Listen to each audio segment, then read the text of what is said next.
Bonjour.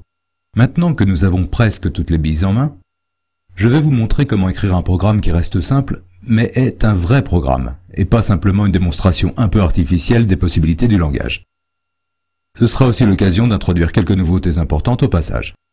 Le programme que nous allons écrire est un quiz, c'est-à-dire qu'il va poser un certain nombre de questions, et qu'il va attendre de l'utilisateur une réponse, et vérifier si cette réponse est bonne. Je vais constituer des couples avec une question et la réponse associée.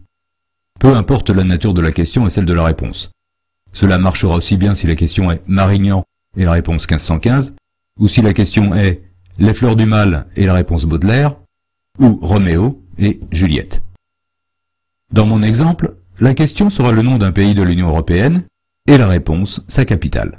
Mais vous pouvez adapter le programme au sujet que vous souhaitez. Quand on écrit un programme, la première chose à faire, c'est d'imaginer quelqu'un en train d'utiliser le programme. Par exemple, va-t-on lui demander de répondre à un nombre fixé de questions, par exemple 5 ou 10, ou lui envoie-t-on des questions, et des questions, et des questions, et des questions, et des questions, jusqu'à ce qu'il demande grâce et abandonne le programme. Cela dépend un peu de l'utilisation que l'on veut en faire. Si le but est de tester les connaissances de l'utilisateur, ce sera plutôt un nombre de questions fixe. Et pour Python, une boucle for. Si le but est de permettre à l'utilisateur d'apprendre à son rythme en jouant, il vaut mieux lui laisser le choix de continuer jusqu'à ce qu'il se sente au point, et lui laisser une chance de remonter son score s'il commence mal. En Python, ce sera plutôt un while. C'est ce dernier cas que je vais retenir. On va laisser à l'utilisateur le choix du moment où il s'arrête, et comme dans la Pythonnerie numéro 7, on le fera sortir de la boucle quand il entrera un mot particulier comme stop, fin ou bye. Certains ont parfois un peu de mal à se rappeler quel mot utiliser. On peut se montrer conciliant et offrir la possibilité d'utiliser plusieurs mots différents pour la même chose. Par exemple, je vais créer une liste qui contient tous les mots que je reconnais comme indiquant que l'utilisateur veut s'arrêter. Vous pouvez allonger la liste autant que vous voulez et rajouter A+, Auf Wiedersehen, Sayonara, Aloha ou Kenavo. Vous remarquerez que je mets tout en minuscules parce que j'ai l'intention de convertir systématiquement en minuscules ce qu'entre l'utilisateur. Il faut faire attention d'être cohérent, sinon il ne pourra pas sortir de la boucle. Ce que je vais faire, c'est entrer dans la boucle en mettant n'importe quoi qui n'est pas dans cette liste dans une variable que j'appelle réponse. Un message d'instruction, et on tourne dans la boucle tant que la réponse n'est pas un mot d'adieu. Évidemment, pour sortir de la boucle, il faut lire la réponse et la mettre en minuscule. Jusque-là, c'était simple. Maintenant, il faut réfléchir un peu plus parce qu'avant de lire une réponse, je dois poser la question correspondante. Il serait temps de résoudre le problème, comment allons-nous stocker les questions et leurs réponses dans le programme? Il y a plusieurs solutions, y compris des solutions qui mettent en œuvre des choses que nous n'avons pas vues jusqu'à présent. Ce que je vous propose, et qui est relativement simple, c'est de stocker un couple question-réponse comme du texte, avec un caractère spécial par exemple 2 points pour les séparer. Grâce à la méthode split, on peut découper le texte et récupérer la question séparément de la réponse. Je vais mettre toute la série des questions-réponses dans une liste. Maintenant, comment peut-on retrouver une question au hasard? Il est temps pour moi de tirer un lapin de mon chapeau, mais avant de sortir le lapin, je dois vous parler des modules. Dans ma toute première Pythonnerie, je vous ai expliqué que les langages de script tels que Python sont comme les couteaux suisses des informaticiens qui s'occupent du système. Ils peuvent servir à des tonnes de choses, mais pour ne pas surcharger le langage inutilement, Python a été conçu de manière modulaire. C'est-à-dire qu'il y a un cœur du langage avec des choses utilisées par tout le monde, et quand l'on a besoin de choses d'usage moins général, on branche un module dedans, c'est-à-dire que l'on charge explicitement des fonctions plus spécialisées. Pour accéder aux fonctions d'un module, il y a plusieurs manières de faire. La première est d'utiliser tout au début du programme la commande import de la manière suivante, import nom de module. L'un des modules les plus classiques est le module qui s'appelle math. Tout le monde a besoin d'exécuter les opérations de base et celles-ci font partie du cœur du langage. Les calculs de racines carrées, sans que ce soit des mathématiques de très haute volée, c'est déjà plus spécialisé. En gros, ce qu'il y a sur une calculatrice de base, vous le trouverez dans le cœur du langage. Pour ce que vous ne trouvez que sur une calculatrice scientifique, vous avez besoin de import math.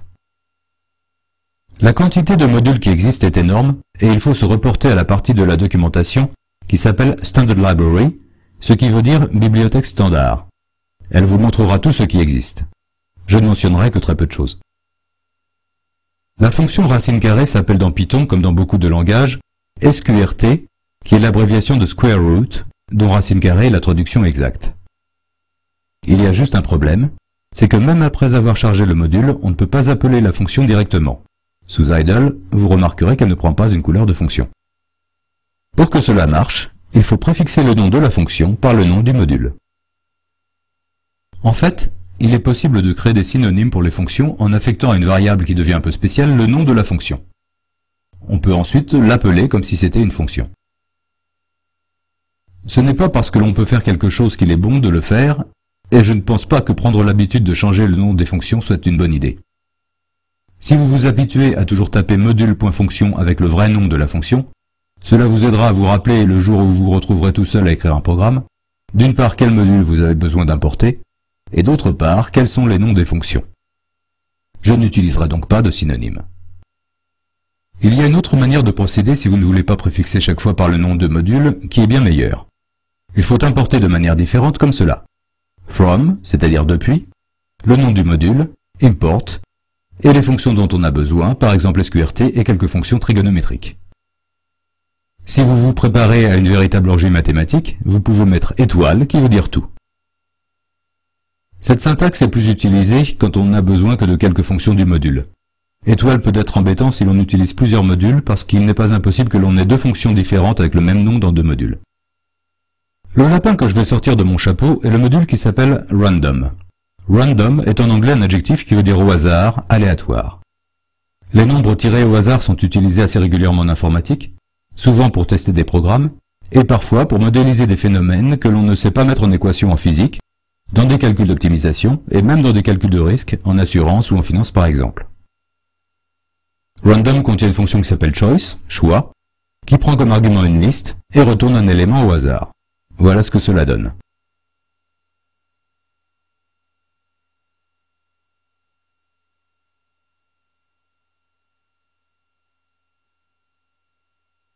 Vous voyez que la même valeur peut revenir plusieurs fois, particulièrement si l'on a peu de valeur. Si notre but est de faire apprendre quelque chose, ce n'est pas forcément plus mal. Tant que j'en suis dans les astuces, ce serait dommage de dire à quelqu'un qui tape à la question « Grèce » la réponse « Athènes » avec un accent, c'est faux, c'est Athènes sans accent. Surtout si l'utilisateur est plus grand et plus fort que vous. Il y a une méthode de texte dont je n'ai pas parlé jusqu'à présent qui s'appelle translate, traduit, et permet de convertir les lettres en fonction d'une table de conversion. Je vous montre comment cela marche sans m'apesantir. C'est une recette. Pour fabriquer la table de conversion, on a besoin dans le module string, je vous rappelle que string fait référence aux chaînes de caractères et rien d'autre, d'une fonction qui s'appelle makeTrans. Vous mettez dans une variable les lettres que vous voulez remplacer, vous mettez dans une autre variable ce qui les remplace. Les lettres doivent correspondre, c'est-à-dire que la première lettre de cette variable remplace la première de la précédente, et ainsi de suite. Puis on appelle makeTrans pour fabriquer la table de conversion à partir des deux variables précédentes. Je l'utilise en mettant en minuscule, puis en appliquant translate. Vous êtes prêts? Je vais maintenant mettre toutes les pièces ensemble. Après la formule magique pour les accents, j'importe les deux fonctions dont j'ai besoin. Ensuite, je prépare mes constantes. D'abord la table de conversion pour éliminer les accents, puis ma liste de questions-réponses sans accent, puis les mots pour sortir de la boucle, puis j'affecte une valeur initiale à réponse qui me permet d'entrer dans la boucle, j'affiche des instructions pour l'utilisateur, puis j'entre dans la boucle. Je pioche une question au hasard, puis je lis une réponse que je mets en minuscule, en posant comme question ce qui précède les deux points, c'est-à-dire le nom du pays. Si la réponse ne me fait pas sortir de la boucle, j'élimine les lettres accentuées et je compare à la bonne réponse, c'est-à-dire ce qui suit les deux points dans ce que j'ai pioché, et qui est la capitale. Si c'est bon, je mets un smiley. Si c'est faux, j'affiche la bonne réponse, en espérant qu'au bout de 5 ou 6 fois, l'utilisateur saura écrire à Ljubljana correctement. Un message en sortie de boucle et c'est fini. Voilà ce que cela donne. Je vous laisse améliorer le programme et ajouter un compteur de bonnes réponses.